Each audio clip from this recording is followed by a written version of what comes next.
자, 셀트리온이 최근에 코로나 치료제 연구 개발을 접는다라는 얘기가 있었습니다. 그럼에도 불구하고 외국인들 기관이랑 외국인들이 순매수를 보여주고 있는 이유들이 있습니다. 이 이유가 어떤 것들이 있을까요? 제가 봤을 때는 지금 주가가 굉장히 메리트가 있는 구간이라고 봅니다. 추가적인 상승 흐름들, 주가 강세 움직임들 기대를 해볼 수 있는 구간이라고 보거든요.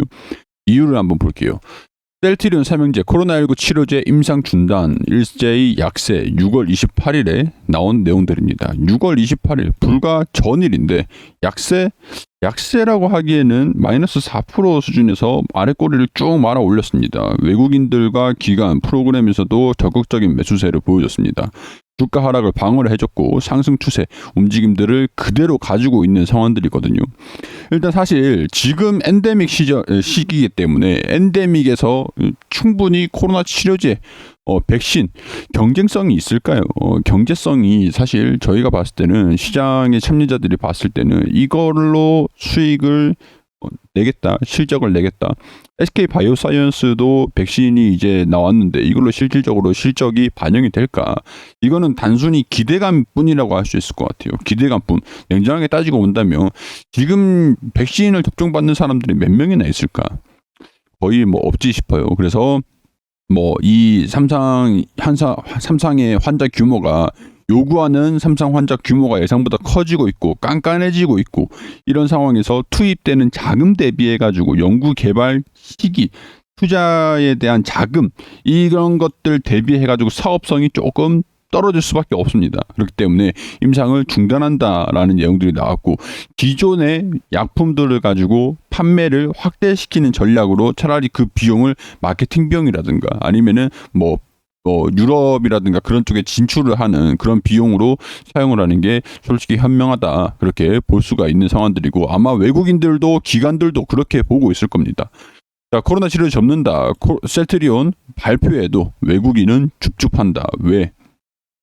성장주의 불리한 거시 환경 속에서 외국인들 기관은 사자 행렬을 보여주고 있는 상황들인데 흡입형 칵테일 항체 치료제의 임상 상업화 준비를 잠정 중단한다. 확진자들이 더 증가되고 사업성이 커지고 있는 것들이 아니고서야 사업을 다시 재개하기는 어려울 걸로 보고 있습니다. 백신 접종 확대, 풍토병으로 전환, 급속도로 진행되는 가운데 글로벌 규제 기관들이 요구하는 임상 환자 규모가 커지고 더 깐깐해지고 있기 때문에 임상을 통과하기는 더 힘들어지고 있는 와중에 투자 비용들이 더 들어갈 것으로 보여주고 있으니까 차라리 이 사업을 접는다. 자, 이유는 불분명하지만 셀트리온이 지난 1일에서 4일 2022년 유럽 류마티스 학회에 참여해 류머티즘 관절염 치료제인 램시마의 효능에 대해 유의미한 발표를 한 것이 영향이 미치고 있다. 램시마를 120mg을 2주 간격으로 투여받는 환자국이 전맥 주사 제형인 인플릭시맙 체중당 1kg당 3mg을 투여받은 환자국 대비 치료 효과가 높았다. 그러니까 이 램시마의 정맥 주사 체형이 1kg 3ml 2주 간격으로 투여를 받은 환자군이 치료 대비가 높았다. 복용 편의성도 높아지고 치료 옵션이 늘어나는 장점으로 시장 침투 속도는 더욱 빨라질 전망이다. 코로나 백신보다 차라리 이쪽에 집중하는 게 더 효율성이 있다라는 것들이죠. 자, 성장주, 시각의 전환이 필요하다. 경기가 무관하게 지출되는 의약품 산업의 특징은 바탕으로 올해에도 실적이 증가될 전망이다. 뭐 이런 얘기들이 나오면서 바이오시밀러에 실어보내는 셀트리온, 아바스틴. 자, 이 유럽으로부터 이 셀트리온 헬스케어와 1,756억 원 규모의 공급 계약을 체결을 하기도 했어요. 유럽으로부터 아바스틴 바이오시밀러를 승인을 받고 이걸 이제 공급에 나섰다라는 겁니다. 베그젤마를 유럽 시장에 공급에 나섰다라는 것들이고 이게 규모가 1,756억 원 수준입니다. 5월 약 1,600억 원 규모의 공급 계약에 이어 2분기에 진행된 두 번째 공급 계약으로 램시마, 리투산, 바이오시밀러, 트룩시마, 램시마 그리고 허주마 이런 것들이 포함이 됐다라는 것들이. 자, 아바스틴, 바이오시밀러, CT-P16이 포함되면서 이목을 끌고 있는 상황들인데 판매 승인 권고 의견을 받았기 때문에 글로벌 시장에 제품을 선보일 예정이다라고 하죠. 이 규모가 5조 원 가까이 된다라고 합니다.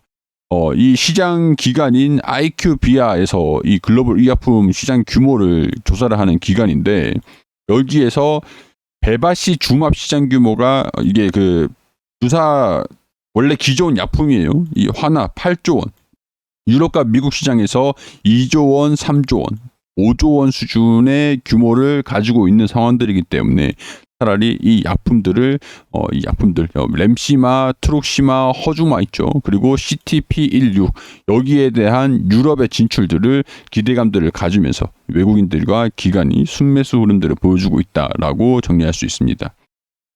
자, 여기 셀트리온 제약, 셀메텍정이 품절 겪고 있다. 품절을 겪고 있다라고 하는 게 생산에 차질이 있는 건지 아니면은 시장의 공급이 시장의 수요가 늘어나는 것들인지 우리가 분명히 판단을 해볼 필요가 있습니다.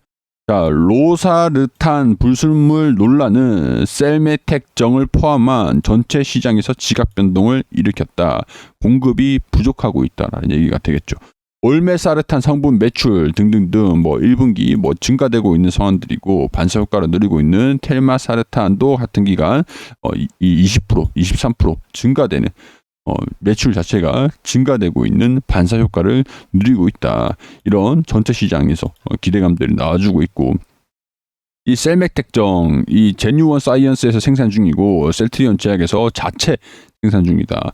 셀트리온 제약은 위탁사인 제뉴원 사이언스의 납기 지연이 품절 원인이라고 밝혔다. 그런데도 품절 원인으로 인해서 이 품절이다, 재고가 없다라는 얘기거든요. 재고가 없다라는 건 시장에서 긍정적으로 받아들일 수가 있습니다. 자, 성분 리딩 품목이 대웅제약의 올메텍정으로 1분기 누적 53억 원으로 47억 원보다 11%가량 매출이 늘어나고 있는 상황들이다. 동군장의 텔미리렌정 1분기 각각 시장이 매출 자체가 늘어나고 있는 상황들이다 보니까 이런 상황에서 긍정적인 소식이 될 수가 있습니다.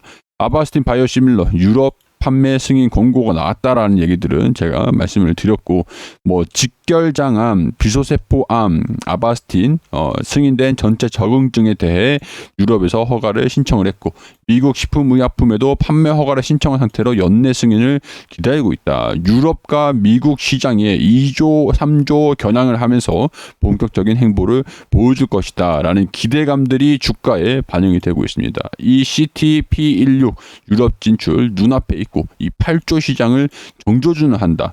성분명이 베사시주맙이다, 아바스틴, 항암제 이렇게 나와 있습니다. 우리가 이런 것들을 보면은 굳이 코로나 치료제가 아니다라고 하더라도 셀트리온은 충분히 일을 잘하고 있고 사업을 준비를 착실하게 잘하고 있는 상황들입니다. 그렇기 때문에 지금 이 구간에서 저평가를 받고 있는 이 구간에서 바닥을 다지고 있는 상황들이기 때문에 우리가 비중을 확대 기회로 삼으시면, 비중 확대 기회로 삼으시면 좋을 것 같다라는 그런 의견들을 드릴 수 있을 것 같고요. 목표 구간은 제가 문자로 보내주시는 분들께만 목표가를 잡아드릴 수 있도록 할게요. 자, 셀트리온의 향후 전략이 궁금하시는 분들, 아니면은 단기 급등주들을 받고 싶으신 분들, 지금 위에 상단 번호로 문자 1번 또는 셀트리온이라고 보내주시면은 제가 목표 구간들 잡아서 보내드리도록 하겠습니다.